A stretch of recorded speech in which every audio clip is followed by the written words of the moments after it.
Estimados alumnos, saludos a todos. Hoy comenzaremos nuestra tercera semana con un tema de sumo interés. Me refiero a la globalización, pobreza y democracia en América Latina. Especialmente hay que tener presente, y esto quiero subrayarlo y hacer énfasis, que ustedes lo anoten, en el tema de la pobreza. Recuérdense que la pobreza es el tema que organiza la agenda, de cierta manera, la agenda global en este contexto. Es el tema que a partir de ahí, como decíamos en las 2 semanas anteriores, organiza la discusión, es decir, se deriva todos los demás pobrezas. Comencemos entonces a ver nuestra clase de hoy día. Como ven en la pantalla, la globalización es definida como uno de los conceptos importantes, uno de los conceptos que organiza la discusión económica política contemporánea. Es decir, es cualquier tema en cualquier reunión, cualquier discusión académica, cualquier discusión económica, cualquier discusión política, vamos a encontrar que es la globalización el tema central de lo que organiza contemporáneamente la discusión política económica. La globalización en sí es, como ponemos en pantalla, desecha cualquier idea de que una sociedad viva aislada o de forma cohesiva, como por ejemplo Corea del Norte, ¿no? Que lo hemos dicho en otras ocasiones. Es decir, ese aislamiento es una cosa imposible. Hoy día, una de las características fundamentales es la interdependencia entre los países. Una economía localista, doméstica, es un imposible. Hay una gran interconexión entre todas las economías a nivel global. Por lo tanto, es una utopía que un país plantee de que él puede autoabastecerse, que él puede vivir solo. Eso es un imposible, porque más bien lo que hace es retrotraerse, caer en una espiral invertida, es decir, pues negativa hacia abajo, y entonces por lo tanto trae como consecuencia el hundimiento de un país, lo encierra en la era feudal, en el medioevo. Por lo tanto, estamos ante la creación de lo que se conoce como una economía y una sociedad global. No solamente la economía se interconecta, sino las sociedades están interconectadas. Una situación que se produce en un país va a influenciar como unos naipes o como la teoría del dominó a uno y otros países. Por ejemplo, un caso elocuente es la situación que tenemos ahora con la intervención del 51% de yacimientos de petrolíferos federales en la Argentina, como esto no solamente deja mal parado a la Argentina desde el punto de vista de un riesgo país en que los inversionistas se sienten pues conmocionados que le pueda suceder a ellos lo mismo, sino que esto trae un mal mensaje para la región y para el mundo en general, de que pueda venir nuevamente una ola de estatismo y trae como consiguiente un retroceso financiero a aquellas empresas o transnacionales que invierten en los países. Es decir, hay que tener mucho cuidado en este sentido. No es que yo critique la posición de Argentina, sino más bien el mensaje que pueda traer dentro de una economía de mercado libre en donde el capital financiero pues muy asustadizo y puede traer graves consecuencias. Con esto lo que quiero decir que son estas fuerzas globales en lo económico y también en lo social y político que están atentas o están tan ligadas que puede traer o trae esta dependencia a una con otra. Esta expansión del capitalismo a escala mundial ya había sido previsto por Marx, ¿no? Va a ser una de las cosas que Marx, quizás de las cosas que Carlos Marx previó ya para finales del siglo XIX, sobre todo en su obra El Capital, vamos a ver que hay una prevención de la globalización cuando Marx plantea la necesidad que tiene la burguesía o el capital o los capitalistas de expandir los mercados para que sus productos salgan. Los capitalistas saben, o la burguesía industrial sabe, o la burguesía financiera sabe, que los estrechos márgenes de un capital nacional son imposibles. Por lo tanto, hay una búsqueda constante ya desde el siglo XIX de expandir los mercados. Y esta es una constante prevista por Marx en la globalización. O sea, tenemos ya un mensaje desde el punto de vista de un científico, como fue Carlos Marx, de prever este mundo que se venía y que vino un siglo después incluso de su muerte. Sin embargo, la concepción de los ideólogos de la globalización quizás va más allá. Pues tanto, no solamente la burguesía tiene necesidad de la expansión de los mercados, sino los mismos trabajadores están expuestos a los riesgos de la globalización. A la globalización, como hemos dicho en repetidas ocasiones, es la sociedad del riesgo. No se sabe hacia dónde va, no sabemos hacia dónde vamos todos, tanto los capitalistas, la burguesía industrial, financiera, comercial, como los trabajadores y todas las clases sociales y todas las sociedades en el mundo, no sabemos hacia dónde vamos. Es un futuro que es incierto, por eso se llama la sociedad del riesgo. Vamos a ver o revisar de forma pausada los elementos que van a definir la globalización.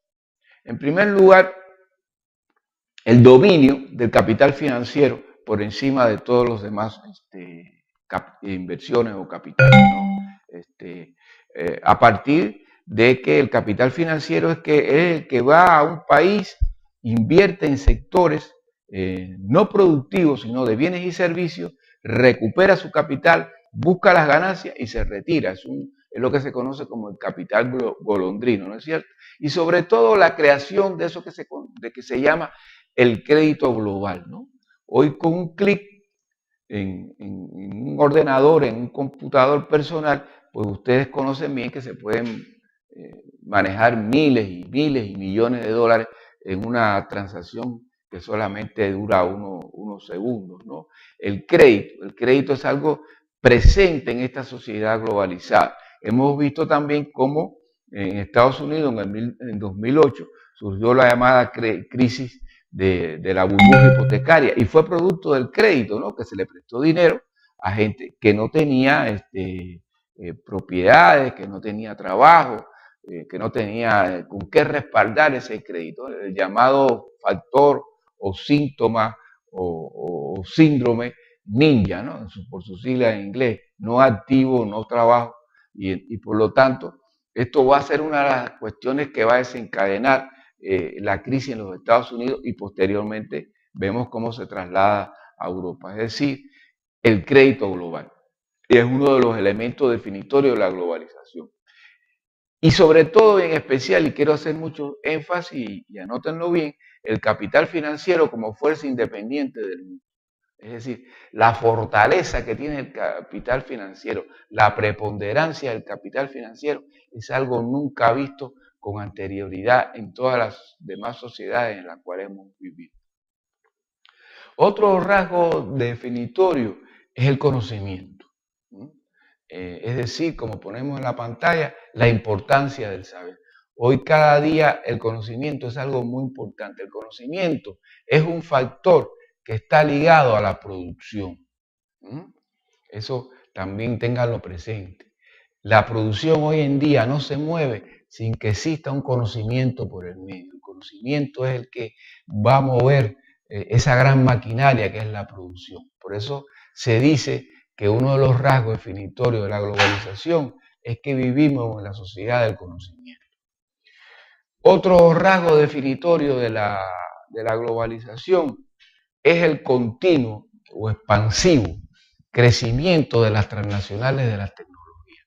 Hoy la tecnología ocupa un espacio, un lugar de suma importancia a nivel mundial. Cada día somos más dependientes de la innovación tecnológica, que camina a una velocidad súper veloz. Y una tecnología que hoy fue novedosa, mañana es obsoleta. Recuérdense el documental La obsolescencia programada, ¿no es cierto? Y ahí vamos a ver el factor clave, uno de los factores clave definitorios de la globalización, la innovación tecnológica. Es una carrera constante. Lo que hoy es muy novedoso, repito, insisto, mañana es obsoleto. nada es estable. Podemos hoy acudir a comprarnos el último celular y salimos contentos con nuestra novedad, con nuestro nuevo juguete, y en 15 días quizás nuestro amigo nos restriega un celular nuevo muy diferente y con mejores aplicaciones tecnológicas que el nuestro. Es decir, la tecnología o la innovación tecnológica es algo que está presente. Otra característica importante definitoria de la globalización es el ascenso de los oligopolios en forma de multinacionales.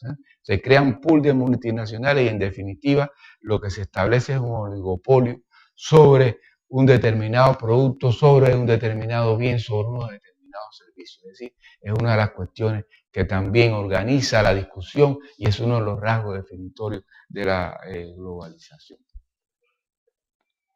La globalización de la producción y del conocimiento y de la finanza, esto trae aparejado algo muy interesante que hemos visto también en otros momentos, que es el retroceso del Estado-Nación como poder regulador. Hoy el Estado-Nación está retrocediendo, no tiene la capacidad en el territorio que administra de poder regular la economía. Eso es un imposible.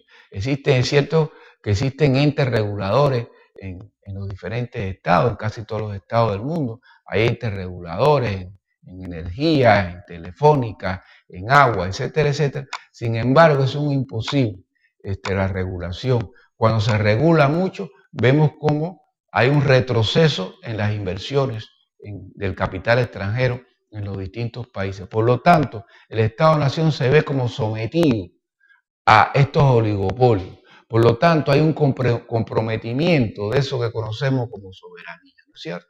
Algunos filósofos como Jean Bodin y John Austin habían definido la soberanía como algo independiente, algo que no tenía nada por encima. El Estado que es soberano no tiene ningún poder por encima. Hoy esto es una falacia. Hoy los poderes fácticos están por encima del Estado, ¿no es cierto? Entonces la soberanía es algo que está prácticamente muy manoseada.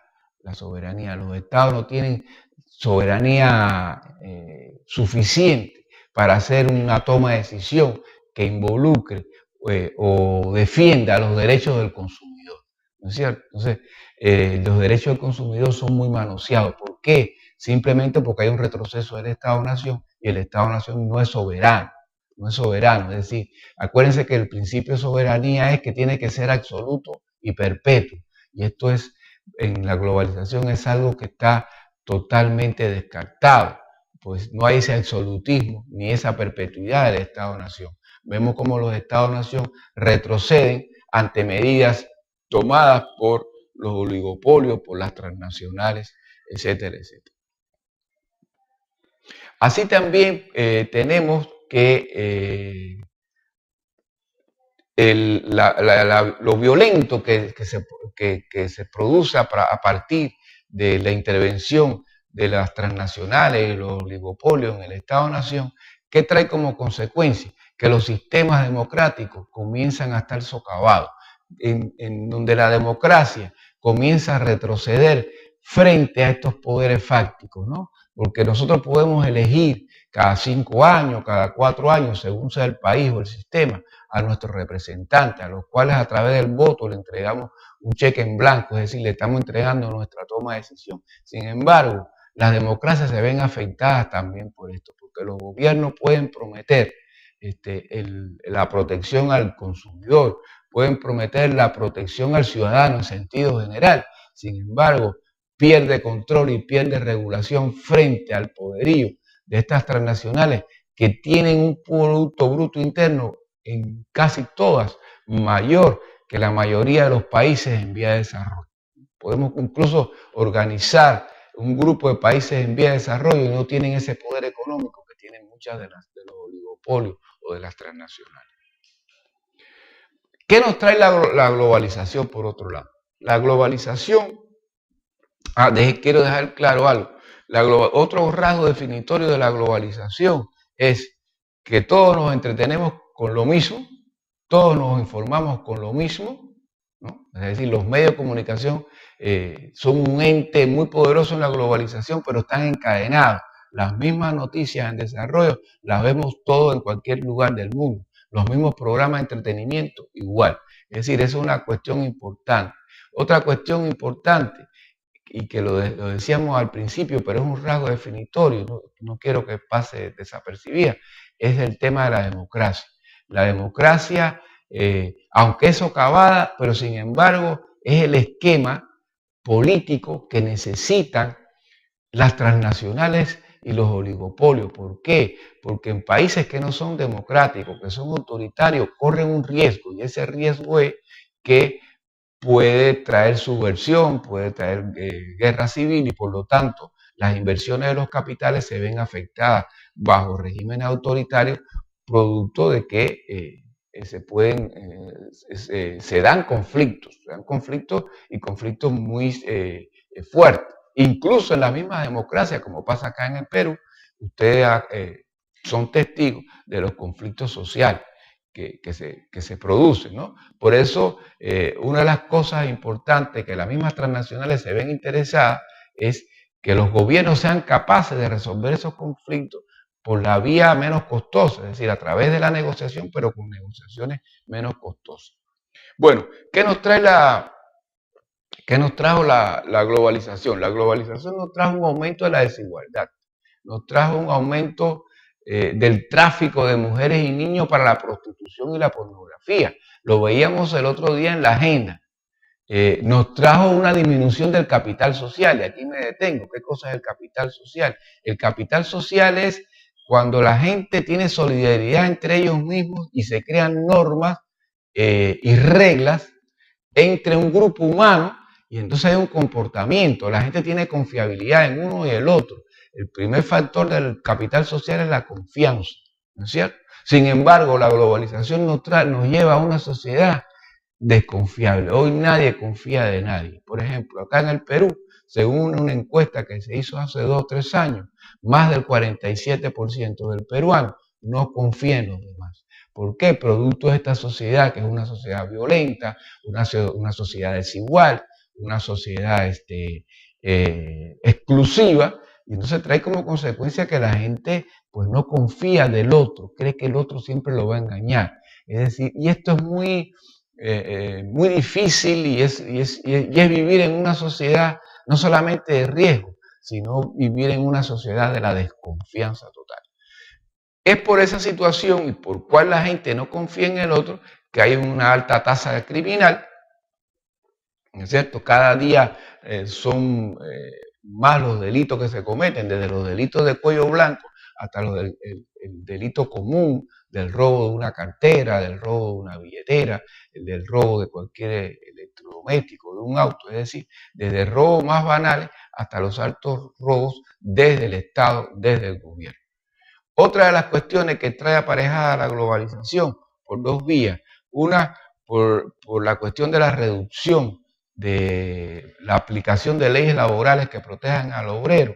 Más bien lo que hay es una reducción, y hay leyes que protegen más al industrial, al financista, que al mismo trabajador. Por lo tanto, esto trae como consecuencia una alta tasa de desempleo. Y también la innovación tecnológica, aplicando la tecnología, pues en un puesto de trabajo o una rama o una cadena de trabajo que habían 10 obreros, esta alta innovación tecnológica reduce esa cantidad de obreros, y entonces pueden ser que con 2 obreros resuelvan lo que antes podían resolver con 10. Me aviso. Democracia en la región.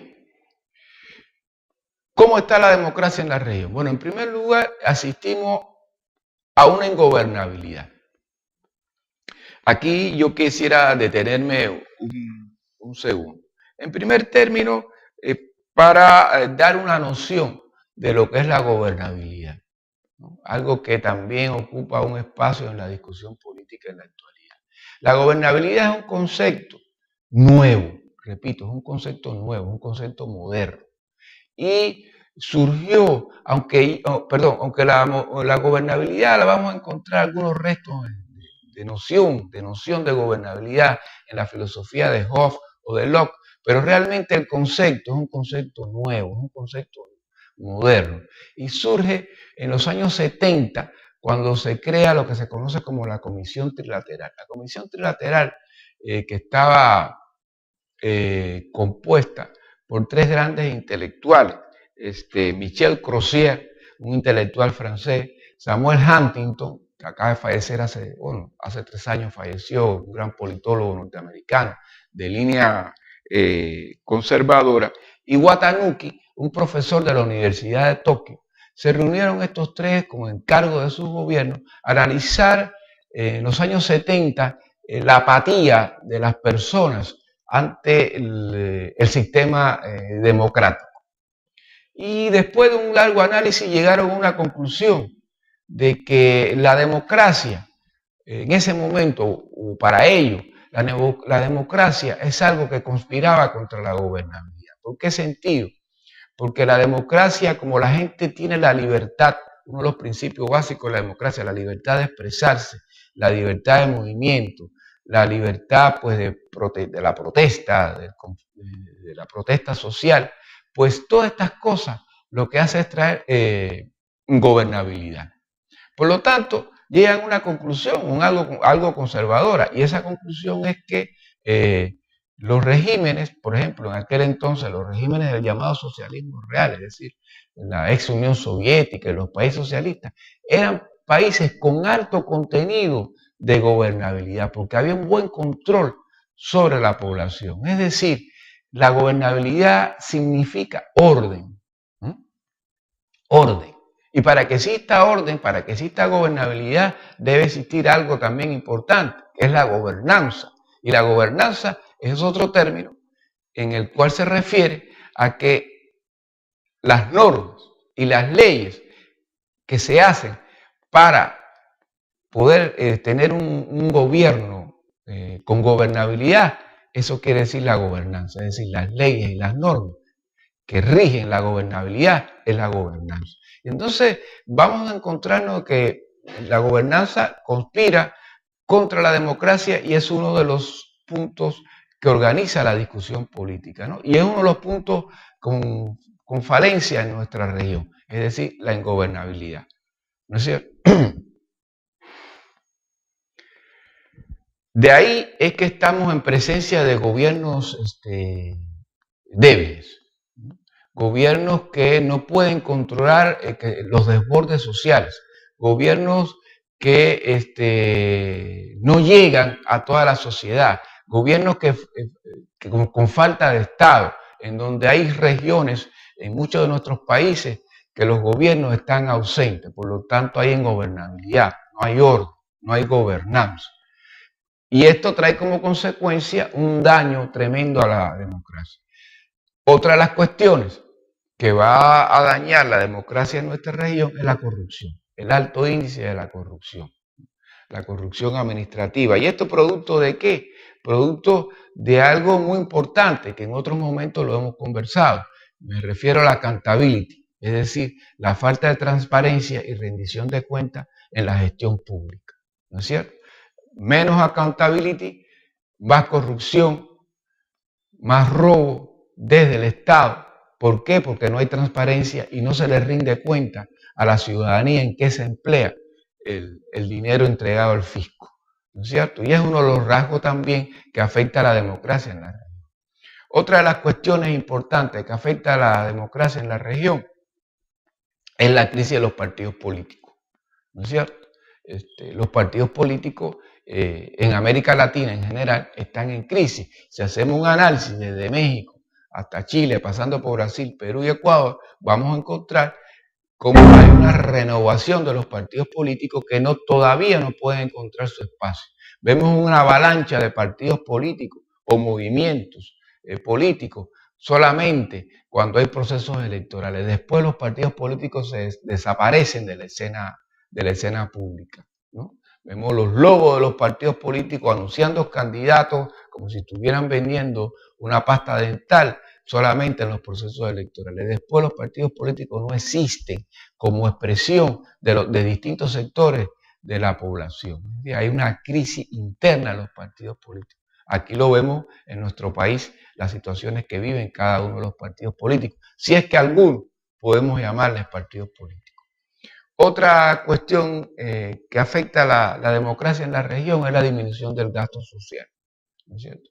Esto vino aparejado, la reducción del gasto social, recuérdense bien, por el consenso de Washington, en donde una de las 10 recetas que imponen era el corte del gasto público, sobre todo en aquellos sectores como educación y salud, en donde hay una reducción del gasto público, y esto trae aparejado más pobreza y más falta de equidad en la región. Y finalmente, lo que se conoce como la democracia liberal, o iliberal, porque solamente la democracia funciona en los procesos electorales, como decíamos hace un rato. Estimados alumnos, saludos a todos. Continuaremos con nuestra clase anterior, hoy en la semana 4, sobre el tema de globalización, pobreza y democracia en América Latina. En el día de hoy comenzaremos a dar algunas cifras que nos parecen muy interesantes para ilustrar esta clase, para ilustrar algunos de los puntos que hemos planteado.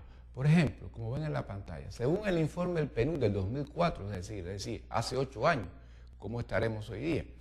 En 18 países de la región, el 54,7% de las personas estarían dispuestas, fíjense qué interesante, a apoyar a la dictadura.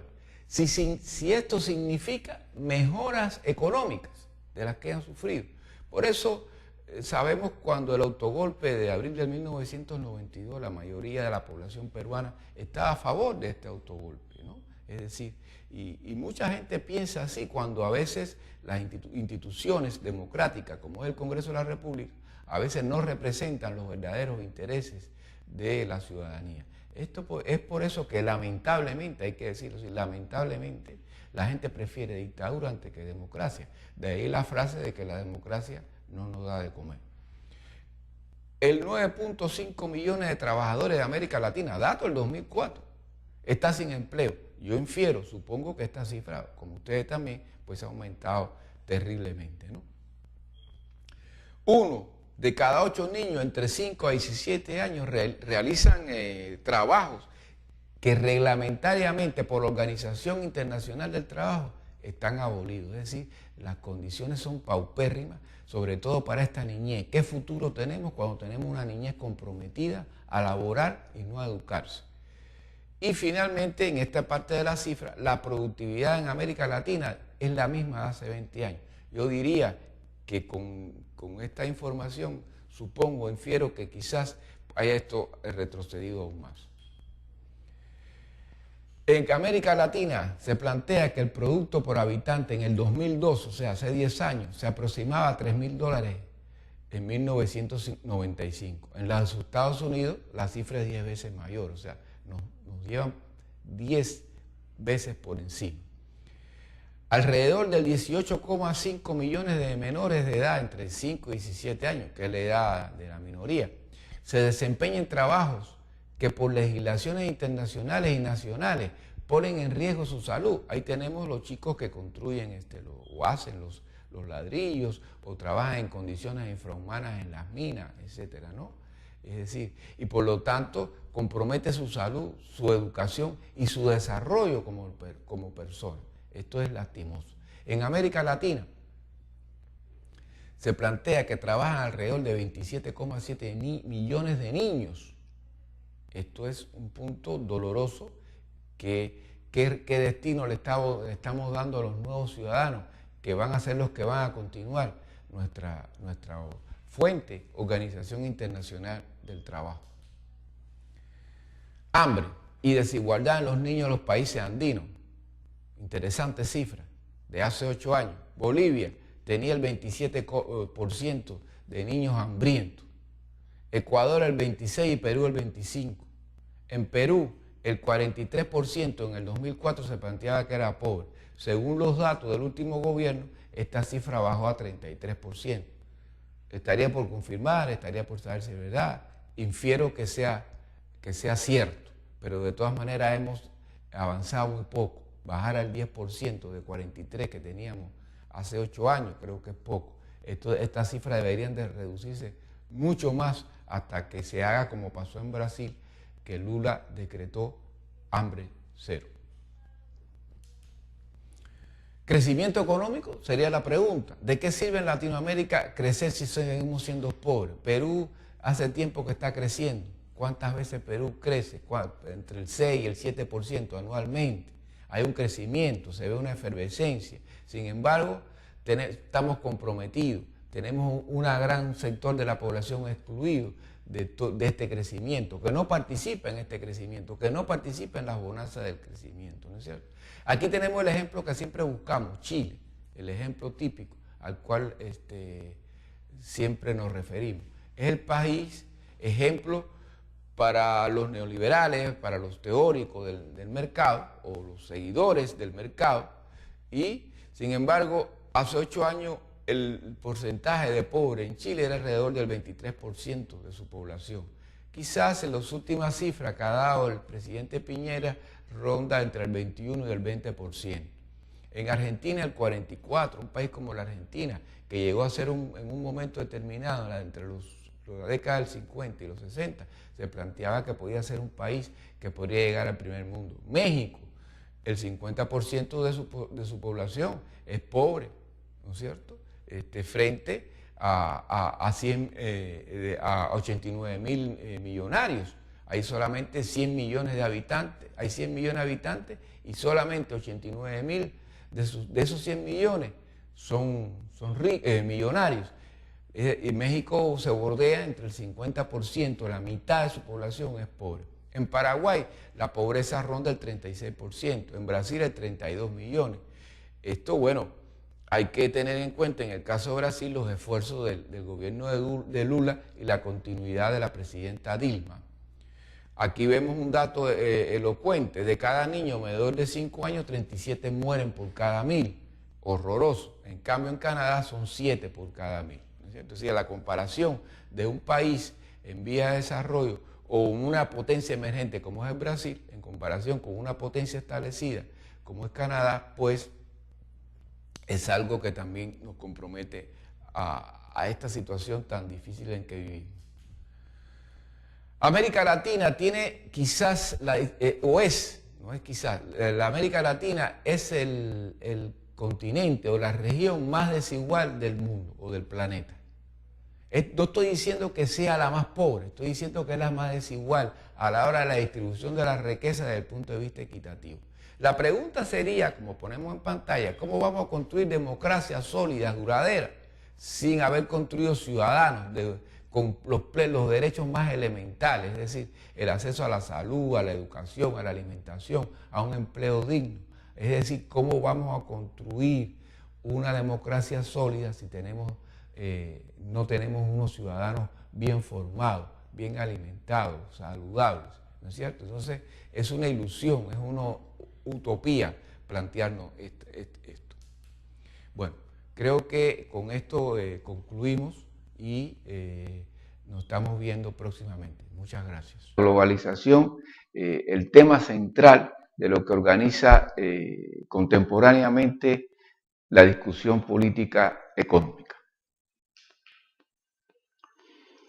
La globalización en sí es, como ponemos en pantalla, desecha cualquier idea de que una sociedad viva aislada o de forma cohesiva, como por ejemplo Corea del Norte, ¿no? Que lo hemos dicho en otras ocasiones. Es decir, ese aislamiento es una cosa imposible. Hoy día, una de las características fundamentales es la interdependencia entre los países. Una economía local. Estimados alumnos, saludos a todos.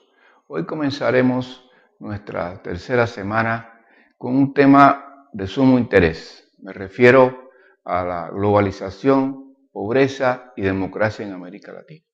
Especialmente hay que tener presente, y esto quiero subrayarlo y hacer énfasis, que ustedes lo anoten, en el tema de la pobreza. Recuérdense que la pobreza es el tema que organiza la agenda, de cierta manera, la agenda global en este contexto. Es el tema que a partir de ahí, como decíamos en las 2 semanas anteriores, organiza la discusión, es decir, se deriva todos los demás pobreza. Comencemos entonces a ver nuestra clase de hoy día.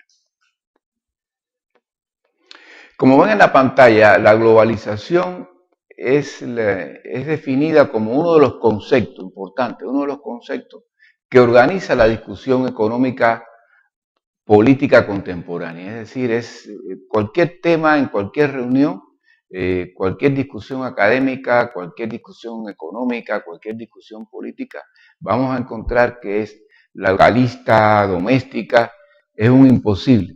Hay una gran interconexión entre todas las economías a nivel global, por lo tanto, es una utopía que un país plantee de que él puede autoabastecerse, que él puede vivir solo. Eso es un imposible, porque más bien lo que hace es retrotraerse, caer en una espiral invertida, es decir, pues negativa hacia abajo, y entonces por lo tanto trae como consecuencia el hundimiento de un país, lo encierra en la era feudal, en el medioevo. Por lo tanto, estamos ante la creación de lo que se conoce como una economía y una sociedad global. No solamente la economía se interconecta, sino las sociedades están interconectadas. Una situación que se produce en un país va a influenciar como unos naipes o como la teoría del dominó a uno y otros países. Por ejemplo, un caso elocuente es la situación que tenemos ahora con la intervención del 51% de yacimientos de petrolíferos federales en la Argentina, como esto no solamente deja mal parado a la Argentina desde el punto de vista de un riesgo país en que los inversionistas se sienten pues